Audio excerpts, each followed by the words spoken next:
우리나라의 경제 성장을 이끌어낸 곳. 이제는 또 다른 미지의 영역인 뇌를 연구하여 뇌지도를 만들고 눈으로 볼 수는 없지만 우리의 삶 깊숙이 침투한 미세먼지를 측정하여 대기오염 지도를 그린다고 하는데요. 우리가 꿈꾸는 삶을 현실로 만드는 이곳. 한국과학기술연구원으로 출발합니다.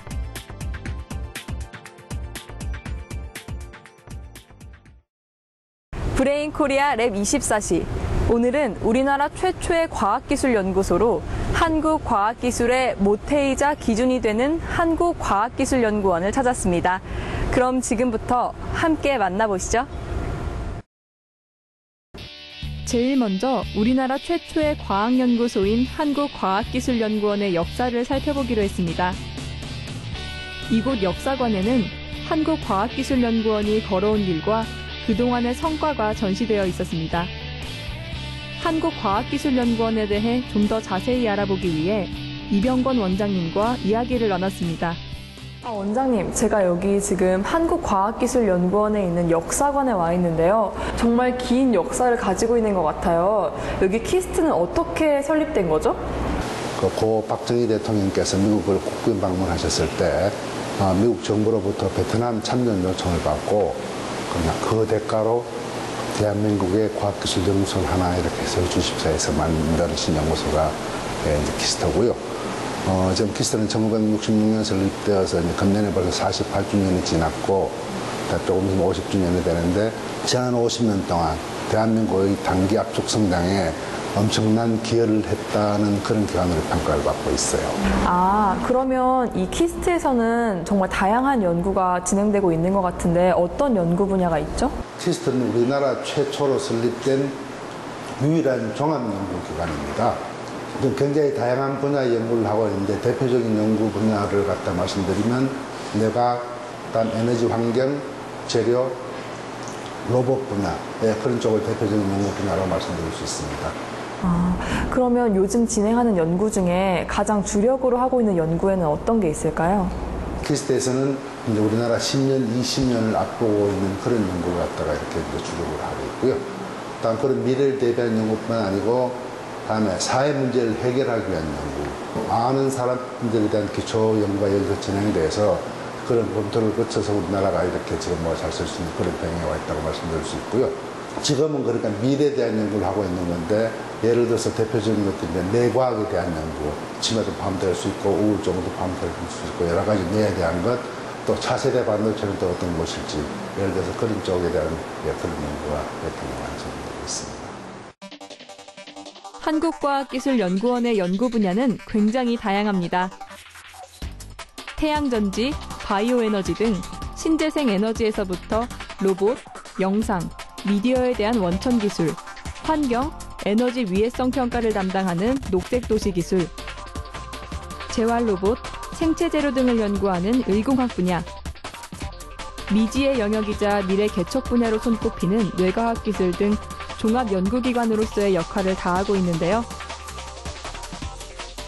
2000년대부터는 융복합 미래 원천 기술 연구를 주 기능으로 삼아 프론티어형 연구에도 주력하고 있습니다.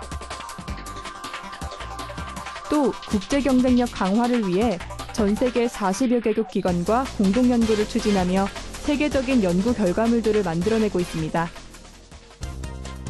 한국과학기술연구원의 수많은 연구 분야 가운데 최근 들어 큰 각광을 받고 있는 뇌과학 연구소의 기능 커넥토미스 연구단을 찾았습니다.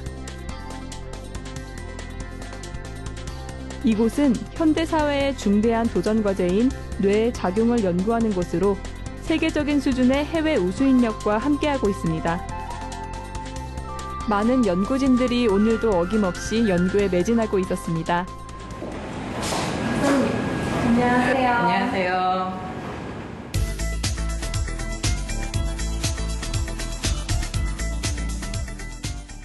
저희 실험실 벽에 그려져 있는 이 모양이 우리 뇌를 구성하고 있는 신경세포들이에요. 그래서 저희 실험실에서는 이런 신경세포들이 서로 어떻게 연결지어 있는지 이런 신경망 매핑을 하고 있습니다.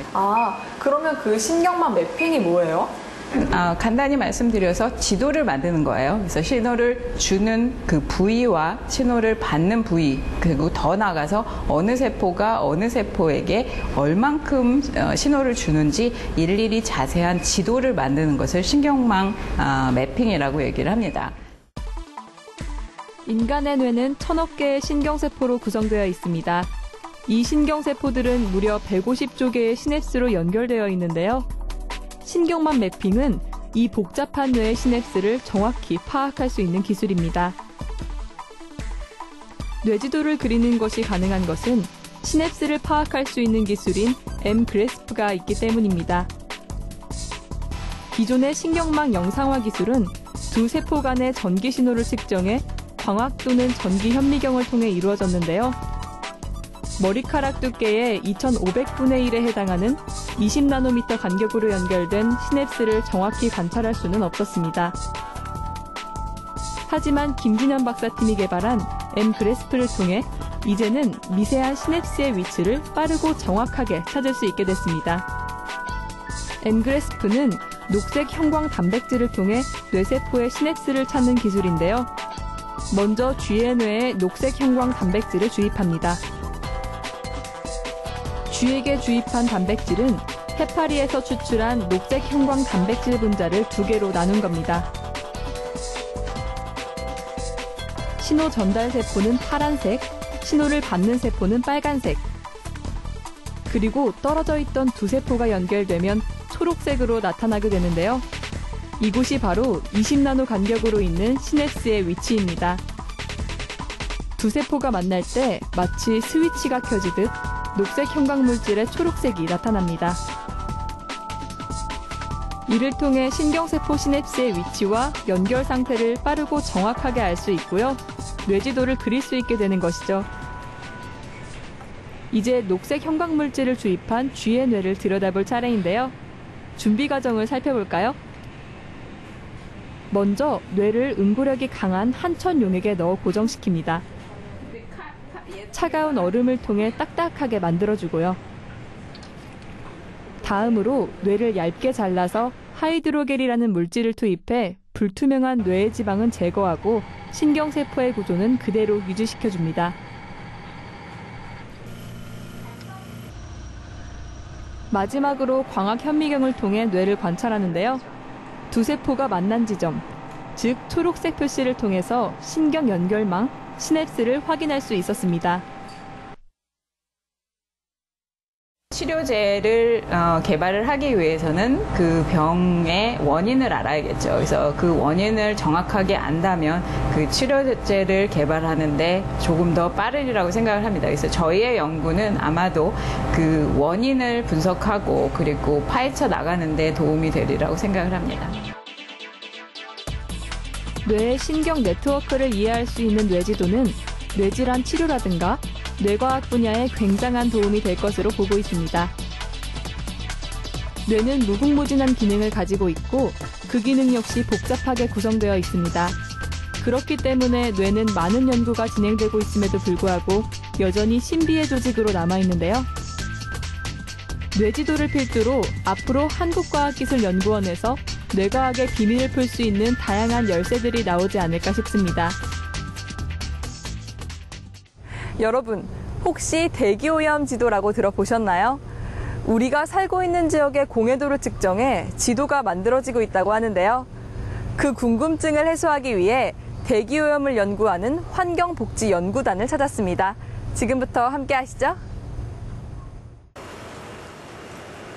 환경복지연구단의 아침은 늘 이렇게 출장 준비로 분주합니다. 그런데 준비하는 차량 모습이 범상치 않습니다. 대기 중에 있는 미세먼지를 측정할 수 있는 차량으로 이제 이런 미세먼지를 측정해 나가려고 지금 준비 중입니다. 이 차량은 주행을 하면서 대기오염을 측정할 수 있는데요. 차량 위쪽의 흡입구로 외부 공기가 들어오면 내부 기계와 연결되어 공기를 측정할 수 있게 됩니다. 흡입구를 통해서 들어오는 공기가 입자의 수능도를 측정하게 되고요. 그리고 얘는 그러한 입자들의 표면적을 측정할 수 있는 기기가 할 수 있습니다. 그런데 차량을 준비하다 말고 성호 씨가 옥상으로 올라갑니다. 연구원 옥상에는 여러 대형 기기들이 갖추어져 있었는데요. 이것은 공기를 만드는 제로 에어 시스템이라고 합니다. 이동형 측정 차량에 설치되어 있는 기술 장비들을 보존하기 위해서 이제 제로에어라는 이제 수산 공기를 사용하게 되는데요. 그런 공기를 만들기 위해서 지금 이 기기를 가동하기 위해서 방금 켠 상태입니다. 측정 장비에 제로 에어를 넣는 이유는 미세먼지 측정 장비의 공기값이 0 상태로 유지돼야 외부 공기가 들어왔을 때 정밀한 측정이 가능하기 때문입니다. 모든 준비를 마치고 본격적으로 대기오염을 측정하기 위해 출발합니다. 오늘은 제법 하늘이 맑아 보이는데 실제 대기오염 상태는 어떨까요? 이동형 측정 차량을 타고 주행을 하게 되면 이렇게 해당 도로 위에 미세먼지가 실시간으로 측정되는데요. 이때 각 도로별 미세먼지 수치를 꼼꼼하게 기록합니다. 일주일에 한 4회 이상은 측정을 하고 있거든요. 토요일을 제외한 나머지는 모두 측정을 하고 있습니다. 언제부턴가 맑은 하늘을 보는 게 어려워졌죠? 자동차 배출가스나 공장 굴뚝 등을 통해 배출되는 미세먼지의 오염이 심각합니다. 장기간 미세먼지에 노출되면 호흡기 질환, 피부 질환 등 각종 질병에 걸릴 수도 있습니다. 이에 연구원에서는 주기적으로 미세먼지를 측정하고 개선 방안을 연구하고 있습니다. 다양한 곳을 다니며 꼼꼼하게 미세먼지를 측정했는데요. 역시 차량이 많은 곳일수록 미세먼지도 많았습니다. 보시면 같이 정차하고 있는 차량들이 이렇게 많은 지역일수록 이런 이제 오염된 농도가 높게 나타나는 걸 알 수 있습니다. 그렇다면 우리가 살고 있는 주택의 경우는 어떨까요? 차량을 세워놓고 미세먼지를 측정해 보았습니다. 사람이 많이 사는 지역으로서 보면 주변 오염이 많이 없어서 PM 농도도 입자 농도도 대부분 이제 낮게 나타납니다. 미세먼지는 시간대별, 차량수, 또 같은 장소라도 횡단보도나 육교에 따라서 다르게 나타납니다. 이번에는 육교로 직접 올라가 미세먼지를 측정해 보았습니다. 차량이 주행할 때 나오는 이제 배기가스 농도 때문에 오히려 횡단보도에 다니는 사람들도 그에 대해 항상 그 피해를 받고 있다고 보시면 됩니다. 이동 차량을 이용한 대기오염 측정이 끝나고 연구원으로 돌아왔는데요. 이번에는 연구원에서 상시적으로 측정하는 미세먼지를 확인해 볼 차례입니다. 연구원 옥상에 설치된 사이클론이 공중의 공기 입자들을 모읍니다. 사이클론을 이용해서 그 입자를 포집한 상태입니다. 12시간에서 24시간 정도의 주기로 사이클론의 필터를 교체해 주는데요. 필터를 꺼내보니 드문드문 까만 먼지들이 보입니다. 실험실로 가져와 미세먼지들을 분석하게 될 텐데요. 기계로 분석하기 전 포집된 미세먼지를 일정한 크기로 자릅니다. 오려진 미세먼지 표본을 분석기에 넣고 성분을 분석합니다. 네, 이 필터 속에 이 유해한 그 탄소 성분이 얼마나 포함이 되어 있는지 보기 위해서 지금 이 기계를 가동하고 중입니다. 오늘 이동 차량을 통해 측정한 미세먼지와 연구원 내 미세먼지 데이터 값을 컴퓨터에 입력하고 분석을 합니다. 같은 장소라도 시간대별로 미세먼지 농도가 다르게 나타났고요. 또 공기 입자의 성분값 수치를 통해서 공해의 유무를 확인할 수도 있었습니다. 이런 데이터를 바탕으로 평균치를 낸 다음 대기오염 지도를 그리게 됩니다.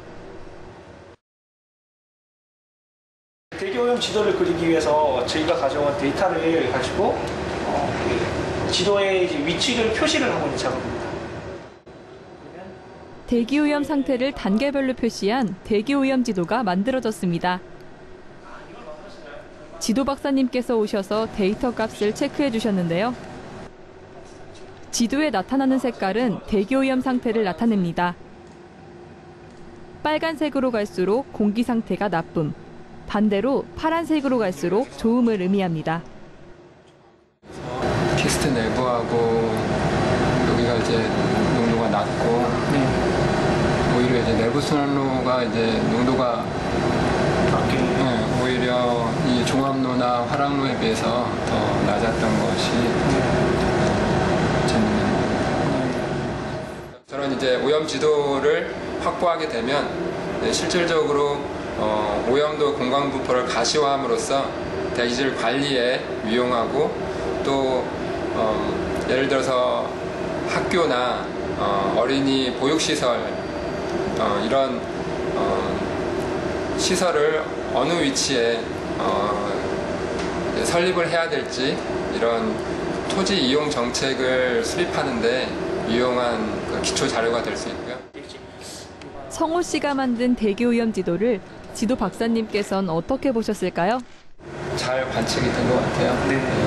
분명하게 교통량이 많은 지점에서 8배 이상 오염도가 높은 것을 볼 수 있었으니까 측정 결과가 잘 측정이 된 것 같고 분석도 잘 된 것 같아요. 수고 많았어요. 네. 짧은 시간 안에 넓은 지역의 그 대기 오염도의 공간 분포를 측정할 수 있다는 장점은 있지만 이 측정 시점에 따라서 측정 날이나 측정 시간에 따라서 변동될 수 있는 것이 이제 대기 오염도거든요. 그래서 저희가 그렇다고 해서 1년 365일을 이렇게 동일한 도로를 늘 이렇게 측정을 할 수는 없기 때문에 저희가 최소한의 측정을 가지고 또 대표성 있는 평균화된 어떤 오염도를 나타낼 수 있는 이제 그런 방법을 찾고 있는 중에 있습니다. 대기오염 지도를 비롯한 환경복지연구단의 활동들은 도로교통, 환경정책 등의 기초가 되어주고 나아가서는 보다 깨끗한 생활환경 조성에 큰 도움이 되어줄 것입니다.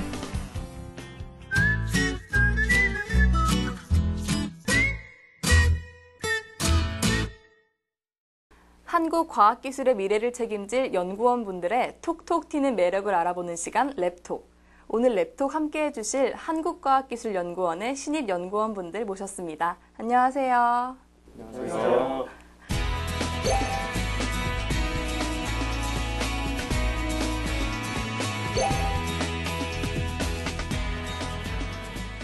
그럼 첫 번째 질문부터 할게요.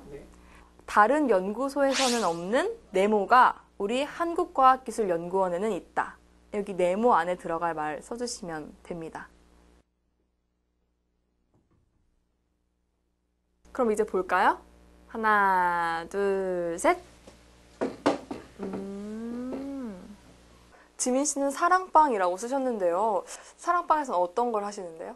사랑방에서는 이제 약간 휴게실 같은 건데요. 이제 서로를 사랑하며 소통하며 이제 안마 의자에 누워서 안마도 하고 이제 자유롭게 연구도 논의할 수 있고 사적 얘기도 할 수 있는 그런. 근데 박사님하고 같이 단둘이 들어가면 불편하지 않을까요? 아니요? 아까 박사님 좋다고 하셔놓고서 지금 둘이 있으면 불편하다고 한 거죠? 저는 안 불편한데 제 친구들을 보니까. 아, 이렇게 수습을. 아니, 저는 수습을 하는 게 아니라. 어떠세요? 둘이 있으면 불편하신가요? 아니요. 저는 하나도 안 불편해요. 아버지 같습니다. 네. 다음 질문. 나에게 한국과학기술연구원이란 네모다. 한국과학기술연구원이 나한테 어떤 의미인지 써주시면 될 것 같아요.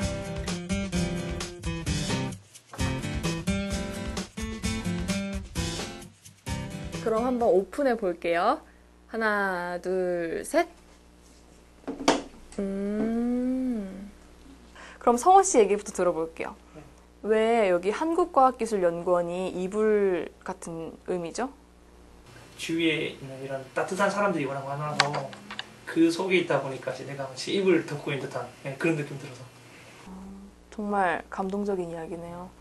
아까 연필도 잘 써시. 아, 맞아요. 연필도 안 사주신다면서 따뜻한 분들 맞으신가요?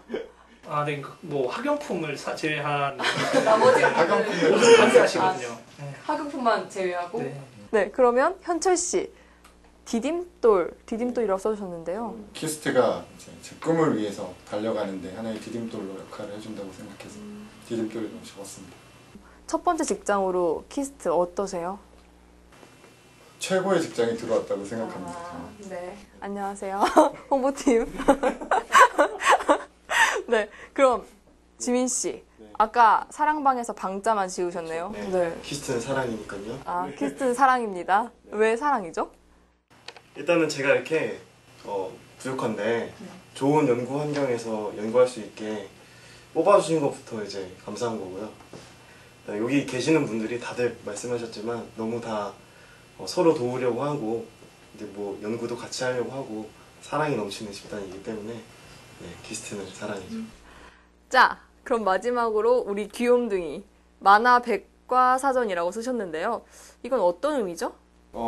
일단 제가 모르는 게 있을 때 그냥 옆에 앉아 계신 박사님이라든지 아니면은 그냥 그 앞에서 오시는 박사님께 그냥 아무나 붙잡고 여쭈면은 다 알려주시거든요. 답이 막 튀어나오나요? 네. 정말 살아있는 백과사전. 네. 근데 왜 만화를 붙였냐면 네. 이게 그 대답 여기서 일하면서 배우는 게 그 백과사전처럼 딱딱한 게 아니라 하다 보면 되게 모든 게 다 신기하고 그러다 보니까 이제 시간 가는 줄 모르는, 그래서 되게 재밌는. 그래서 만화 백과사전이라고. 백과사전. 네. 다들 직장이신데 그래도 너무 재밌는 곳이라고 생각하고 계시는 것 같아요. 그래서 얼핏 들으면 과학기술연구원 하면 되게 딱딱한 이미지인데 다들 너무 여기서 행복하게 시간을 보내시는 것 같아서 저도 괜시리 기분이 좋은 것 같네요. 그러면 여기에 들어와서나 아니면 앞으로 내가 이루고 싶은 꿈이 하나씩은 있으실 것 같은데 혹시 남몰래 가지고 있던 나의 소중한 특별한 꿈이 있으신 분이 혹시 있으신가요? 역시 다 있으시는구나. 준호 씨는 어떤 원대한 꿈을 가지고 계신가요? 저 같은 경우는 아버지가 저 중학교 2학년 때 뇌출혈이 있으셨거든요. 지금은 후유증으로 말이 어눌하세요. 그래서 아버지 그 언어 능력을 보조해야 된다 그러나 그런 장비를 만들기 위해서 저는 그게 제가 이 전공을 선택한 이유인데 그 이유를 끝까지 계속 살려나가서 아버지 옛날처럼 옛날같이 말하실 수 있게 도와드리고 싶어요.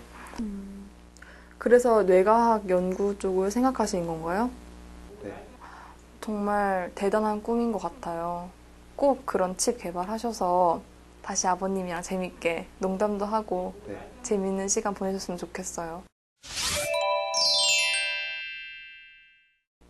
오늘 랩톡 한국과학기술연구원 분들의 팔색조 매력을 알 수 있어서 더 유익한 시간이었던 것 같은데요. 앞으로도 한국과학기술의 발전을 위해서 어디선가 노력하고 있을 여러분들을 응원하겠습니다. 감사합니다.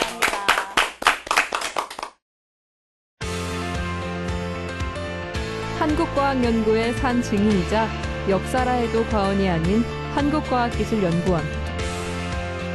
한국과학 연구를 선도하며 국가 발전의 중심축을 이어나갈 것입니다.